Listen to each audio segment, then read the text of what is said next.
let's look back at James Pearce's season last year. 7 sacks, 13 tackles for a loss. Do we call that disappointing, or do we call that he just got more attention because of all the preseason hype about him being the number 1 overall pick? What did you make of Pearce's play last year as we talk about the player that will have to replace him? I still maintain it was much more about him drawing a lot of attention. And I think that's how he opened the door for a lot of other players to be effective, which is why some of the players we're talking about, and I think we might end up disagreeing with this towards the end, but some of the players we're talking about may have just been helped by playing opposite James Pearce. Okay. 4 downs now, brought to you by our fantastic friends at Quality Tire Pros and Joe Newbert Collision Center. Come on, guys, it's game time. 4 downs. Can you count? 4 downs. 1, 2, 3, 4. The Dave Hooker Show with Caleb Calhoun. Represented by T. Scott Jones. ThanksandJones.com. Tennessee's trial attorney. From the Ted Russell Ford Lincoln Studio, East Tennessee's #1 volume and customer service dealer. Ted Russell Ford and TedRussellLincoln.net. Now to the Dave Hooker Show on Off the Hook Sports. Okay, let's get to it, Caleb. As I'm going to do my best Cooper Mays impression. Cooper Mays here. Hit like and subscribe. As we look at some guys that could fill in at the Leo. Joshua Josephs is first down. Thoughts on Josephs? I think Joshua Josephs was a complete product of playing on the field with James Pearce last year. Okay. And I believe he's a reliable player. But if he becomes Tennessee's primary Leo to replace James Pearce, the Vols are in serious trouble. Okay, well, they're going to. And by all indications, I would be surprised if that didn't happen. He had 16 tackles for a loss, 5.5 sacks. I disagree. I think he's a very good player. I don't know that he has Pearce's athleticism, but that might actually help Tennessee a little bit because maybe they won't drop him into pass coverage as often.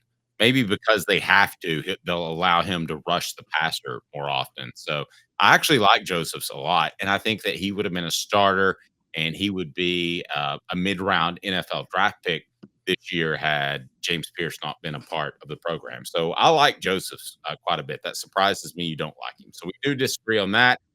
Second down is this. Cooper Mays here, second down. Sure. Jordan Ross, your thoughts on Jordan Ross? Because you have said he will be better than James Pearce. That may be true one day, but it's not probably going to be true this year. I still believe it, and I believe that if it's not true this year, then he's a disappointment. We're talking about one of the most highly touted players Tennessee has signed over the past 4 or 5 years, and Jordan Ross, just physically all there. I mean, look at him. He's got not James Pearce athleticism. I'd say he's got Joshua Joseph's athleticism, but it's in like Tyler Barron's body. And that's some freakish athletic stuff on the line. And I just think Jordan Ross could just blow up plays if he wanted to. And so I'm extremely high on him. I'm holding out. I know what they've been saying about him in practice. I heard Coach Chop say he's basically still like a freshman, but I believe at some point he's going to explode and be ready to go. Well, you just can't. And see, I don't think, David, I'm going to disagree respectfully. I don't think that Ross is going to be your second Leo. I think it's going to be Herring. Ross, you have to remember, when I started covering football, you would maybe get one guy that was a midtermer, right, Caleb? And it was a big deal, like, especially if you had a quarterback. You're like, oh, my gosh, he's just going to change everything because he's coming in January. Now everybody comes in December. Not Jordan Ross. For whatever reason, he wasn't able to come in until June of last year instead of midterm of last year. So I think he is like a freshman, and I think he needs a full off season. I think this is very traditional football. I think it's fine. I think that Jordan Ross might do absolutely nothing this year and still end up being a star player for Tennessee. I'm just a firm believer, and you need a full off season in conditioning. And I used to say, go to class, learn where your classes are. They don't go to class anymore. But I will say, get used to conditioning, know where everything is. I mean, when you come in June, you've only got 4 weeks until practice begins, and then you're so regimented. It just you need to be able to work with some guys, and I don't think Jordan Ross. Don't get down on Jordan Ross, Caleb, if he doesn't have a great season this year. See, where I break from you is I just don't think there's a lot. To me, there's not a lot of development required to be great at this position. It's an edge rusher, and he's already played a full year. You need to put probably the average edge rusher when he shows up needs to put on 20, 25 pounds. Jordan Ross was already there when he showed up, though.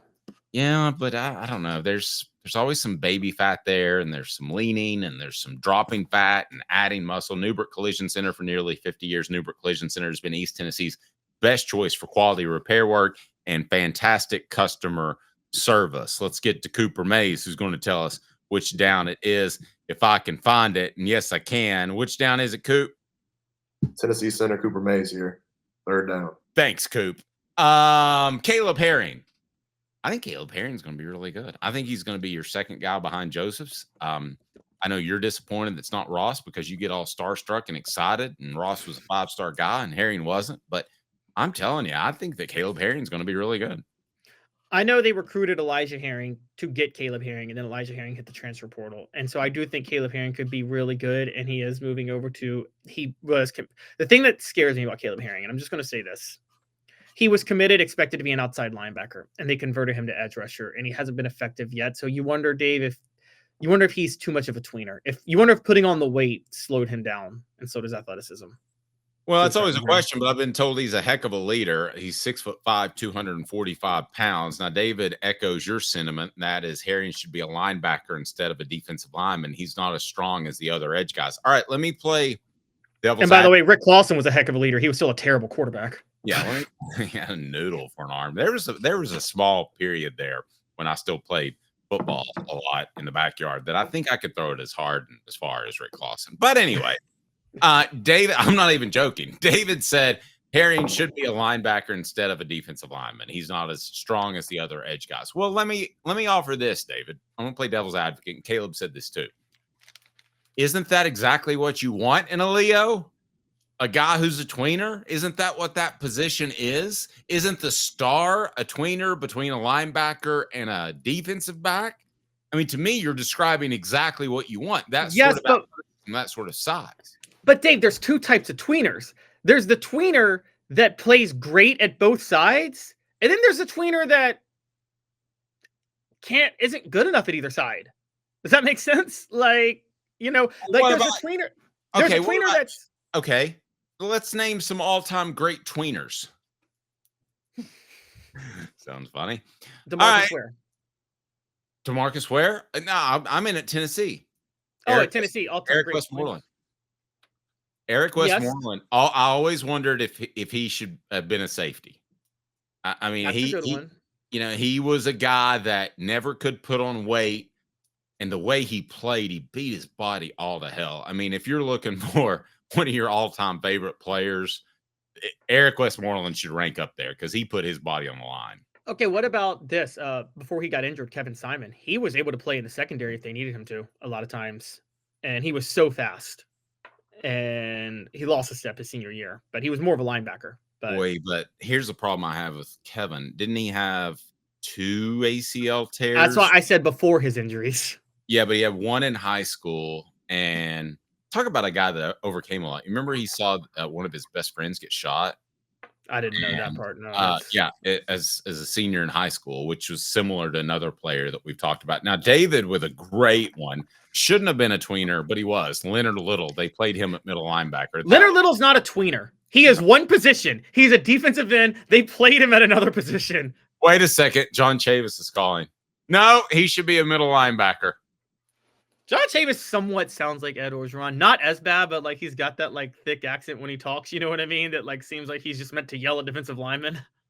Yeah, so somebody I know talked to John Chavis. This is not recently, but a couple of years ago, and said, Leonard Little, it was a borderline Hall of Fame defensive end. You wish you would have played him exclusively at defensive end. And he said he would have been a Hall of Fame middle linebacker too. No, he wouldn't have. Just when you absolutely will not give up on the argument 20 years later. Can you believe that? That's so ridiculous. That's so ridiculous. By the way, okay, tweeners, let's talk about this. Let's think basketball for a minute. There's a LeBron James who's a tweener that says that he can literally play every position on the court, right? That's a positional player. That's where basketball is going. And we'll play it at an epic level. Unfortunately, Ron Slay was held back from going to the NBA. He should have gone, but during that time, they felt he wasn't athletic enough to play on the wing, but he wasn't tall enough to play in the post. Right. That was the ultimate tweener. I thought the same thing would undermine Grant Williams, too. Yeah, and well, that's the thing. Grant Williams came out at the right time. If Ron Slay was 20 years younger, he'd be an NBA lotto pick in a heartbeat. And it just wasn't the right time, unfortunately. You thought Charles Barkley would have reset the narrative, but I think people felt Charles Barkley was just a canary in a coal mine, just a total anomaly. You know what I mean? But yeah, and I'm with Timothy here. Great point. Should Pearce, he was more of an outside linebacker. As it turned out, he was, Caleb. Yeah. Tennessee essentially ran a 3-4 as many times as he dropped into coverage. I agree. But I still think it worked more than we're saying. But I think this year, like, that's why I'm so big on Jordan Ross, which we'll, in our fourth down in a second, we'll talk about what we think the depth chart will look like. But I think versatility, I'm just going to say something, hot take. Hot. Versatility in sports is the most overrated, overvalued thing. We obsess over players being able to do multiple things rather than finding players that can just do the one thing they're good at. Quality Tire Pro, serving Chattanooga's community since 1957, who will be Tennessee's starting Leo and second string Leo. Since 1957, all major brands of tires, full service automotive, brake alignments, oil changes, and more. QualityTirePros.com.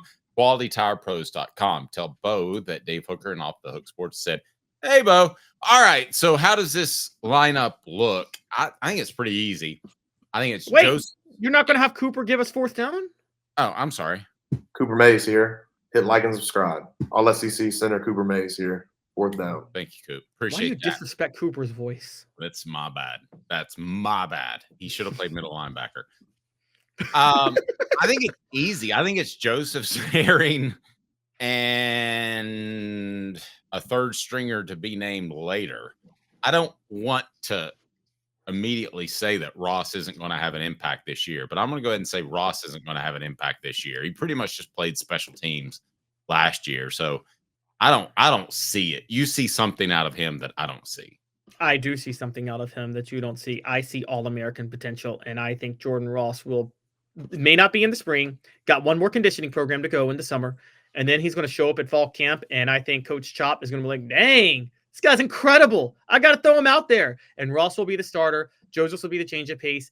I think Herring is unfortunately a tweener in the bad way. I think he's not athletic enough to play outside linebacker and not strong enough to play defensive end. And if he puts on the weight, he'll lose his athleticism too much to play defensive end. If he loses the weight, he won't be strong enough to play outside linebacker. I just think he's a tweener at this point. Okay, to your point, spring practice is the time to gig people, okay? Because you've got the whole off season to bring them back.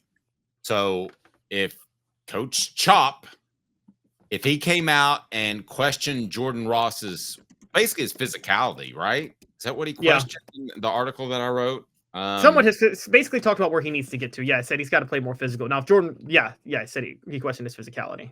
Okay, so that to me is a manhood check, right? Yep. That's like, do you remember the former GM of the Los Angeles Lakers? Cup check? That's a cup check. And if Jordan doesn't have a cup, he needs to put one on because they're taking shots at him and they're questioning his physicality and his toughness. And if that doesn't get to you, then something's wrong with you. You've got the entire offseason to fix it, Jordan. So I would encourage you to do so. But to your point, I have seen that work with players before that have been challenged in spring practice and suddenly they get the message, they have a great offseason, and then they have a fantastic preseason camp. So to your point, that could happen. Yeah, I think so. And if he gets to 265 at that point, we might be talking about Leonard Little again at Tennessee and Jordan Ross. Well, if he's 265 and keeps speed, that's going to be pretty pretty scary. This from David. Will Tyree Weathersby, why is it working? Will Tyree Weathersby be overlooked this year like Jason Jenkins to last year? Next year, maybe. No, I don't think so this year, David, because I don't think Tennessee has the depth. Do you? Do you worry No. about anybody being overlooked? I don't either.